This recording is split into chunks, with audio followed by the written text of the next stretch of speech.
देश के सम्माननीय गृह एवं सहकारिता मंत्री माननीय श्री अमित शाह जी गीता जयंती के इस प्रकार के इस कार्यक्रम को एक प्रकार से आगे बढ़ाने वाले, दुनिया भर में इस गीता जयंती के इस कार्यक्रम को व्यापक स्तर पर फैलाने में ऐसे हमारे गीता मनीषी स्वामी ज्ञानानंद जी महाराज, हमारे बीच में योग ऋषि, जिन्होंने योग अपने देश की जो एक विरासत, जो एक परंपरा सारे विश्व भर में और उसको जन जन तक पहुंचाने में जिन्होंने योगदान किया है, ऐसे हमारे योगाचार्य स्वामी रामदेव जी, ज्ञान की कुंजी अपने समाहित किए हुए और लोगों को ज्ञान का वितरण करते हुए ऐसे हमारे स्वामी परमात्मानंद जी, पूज्य स्वामी राजेंद्र दास जी, पद्म श्री ब्रह्मानंद जी, स्वामी निर्मलानंद जी, स्वामी माधव प्रियादास जी, स्वामी ब्रह्मस्वरूप जी, बाबा भूपेंद्र जी, विश्व हिंदू परिषद के हमारे अंतर्राष्ट्रीय महामंत्री श्री दिनेश जी, स्वामी शाश्वतानंद जी, स्वामी वंशीपुरी जी, सभी अन्य उपस्थित पूज्य संतजन, उपस्थित सभी हमारे सज्जन वृंद, भाइयों बहनों, बहुत ही अपने प्रदेश हरियाणा के लिए गर्व का ये विषय है कि जिस गीता ज्ञान को हजारों वर्ष पहले भगवान कृष्ण ने अर्जुन को युद्ध के मैदान में जो संदेश दिया,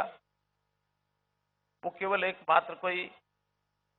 श्लोक या कोई वाक्य, कोई पुस्तक का वाचन नहीं था, बल्कि जीवन का एक ऐसा सार जिसको हम शाश्वत कह सकते हैं, सार्वभौमिक कह सकते हैं, सर्वस्पर्शी कह सकते हैं, जो सबके लिए उस समय भी उतना ही उपयोगी था जितना आज वो उपयोगी लग रहा है। तो इस जीवन के सार को, गीता ज्ञान को आगे बढ़ाने के लिए हरियाणा में एक छोटा सा उत्सव, गीता महोत्सव जो बनाया जाता था, उसको 2016 में अपने देश के प्रधानमंत्री श्री नरेंद्र मोदी जी की प्रेरणा से, तो उन्होंने स्वयं 2014 में जब वो यहाँ आए थे तो उन्होंने कहा था कि गीता के इस प्रसार को आगे बढ़ाने के लिए, इसका महत्व, हमको कुरुक्षेत्र में इस प्रकार के कार्यक्रम को आगे बढ़ाने के लिए कुछ विशेष करना होगा, तभी गीता को लोग जानेंगे। 2016 में हमने इसको अंतर्राष्ट्रीय स्वरूप पर मनाने का निर्णय लिया था। ये 8वां वर्ष है। दर्जनों देशों के लोग इस कार्यक्रम में आते हैं। 7 तारीख से लेकर 24 तारीख से ये कार्यक्रम 2 भागों में है। मुख्य कार्यक्रम तो 17 तारीख से और 24 तारीख तक है, लेकिन उससे पहले सरस मेला और एक प्रकार का जो एक लोगों के आकर्षण का केंद्र बनता है, तो कुल मिलाकर 30 लाख से ज्यादा लोग इस सारे कार्यक्रम को एक प्रकार से भ्रमण करते हैं, यहाँ आते हैं, यहाँ उनकी उपस्थिति लगती है। और अन्य देशों में भी स्वामी ज्ञानानंद जी महाराज ने प्रयत्न करके बहुत देशों में कार्यक्रम शुरू करवा दिए हैं। मॉरिशस है, यूके है, कनाडा है, ऑस्ट्रेलिया है, अभी यूएसए का निमंत्रण आया हुआ है। आज ही श्रीलंका के जो वहां के संस्कृति मंत्री, उन्होंने अपनी इच्छा व्यक्त किया कि हमारे यहाँ, श्रीलंका तो बहुत नजदीक है और सब हिंदू समाज वहां रहता है, तो वहां भी ये कार्यक्रम करने चाहिए। तो इस प्रकार के एक विस्तृत कार्यक्रम की रूपरेखा आगे बढ़ रही है, तैयार हो रही है। एक संस्कार में, अंधकार में जो वातावरण था, उसको दूर करने के लिए गीता से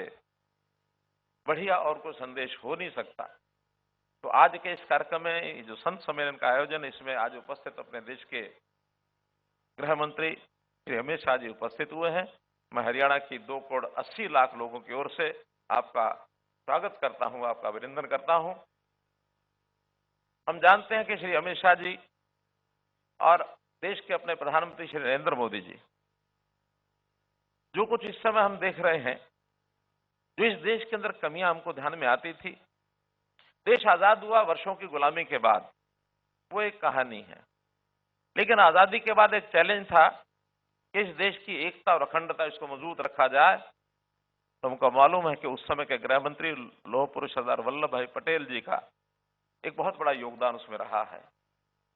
500 शिव प्रयासों को एक सूत्र में बांधने के लिए उन्होंने सब राजाओं महाराजाओं को, छोटी बड़ी रियासतों के जो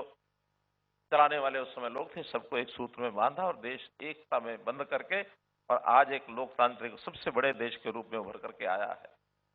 लेकिन पिछले 70-75 सालों में इस देश की गुलामी के जो चिन्ह थे, उनको मिटाने के लिए, उनको दूर करने के लिए, उनको हटाने के लिए ये काल शुरू हुआ अपना 2014 से श्री नरेंद्र मोदी जी के नेतृत्व में और गृह मंत्री श्री अमित शाह जी ने जैसे जिस सरल ढंग से और जिस बड़े आसान तरीके से एक एक चीज की पहचान करके बहुत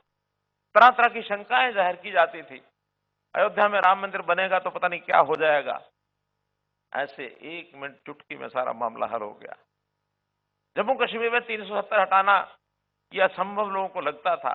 1 मिनट में सब ठीक हो गया। बहुत से ऐसे विषय जो किए गए हैं और मैं तो बधाई देना चाहूंगा आदरणीय गृह मंत्री जी को कि जो कल ही यानी इस देश के संचालन करने के लिए जो देश के कानून होते हैं, खास करके गृह विभाग से जुड़े हुए जो कानून, चाहे वो आईपीसी है, सीआरपीसी है, सैकड़ों साल पुराने वो कानून बने हुए जो इस देश के सिस्टम को समझते नहीं, यहाँ के लोगों की भावनाओं को समझते नहीं है, उन कानूनों के बदले 3 नए कानून कल ही लोकसभा राज्यसभा में पास हो गए हैं और जैसा आपने जानकारी दी है आज वो एक्ट का रूप धारण कर लेंगे। मैं बहुत बधाई देता हूं, आपको सराहना करता हूं इस बात की कि अब देश भारतीय संस्कृति के हिसाब से, हमारी जो विरासत है उसके हिसाब से इस देश का संचालन लोकतांत्रिक तरीके से आगे बढ़े, इस ओर बड़े बड़े कदम सब उठाए गए हैं। मैं आपको भी, देश के प्रधानमंत्री नरेंद्र मोदी जी को और हमारे अमित शाह जी को लोह पुरुष के नीचे संज्ञा देने का मन नहीं करता। आप भी दोनों लोह पुरुष हैं, जिस प्रकार के निर्णय आप ले रहे हैं मैं बहुत बहुत आपका आभारी हूं। क्योंकि अगले कार्यक्रम चंडीगढ़ के हैं तो इसलिए मेरा बोलने का तो नहीं था विषय, लेकिन स्वयं अमित शाह जी ने, स्वामी जी ने कहा कि आपको बोलना चाहिए, तो मैं तो शुभकामना देते हुए कि जो कार्यक्रम इस प्रकार के ठीक दिशा में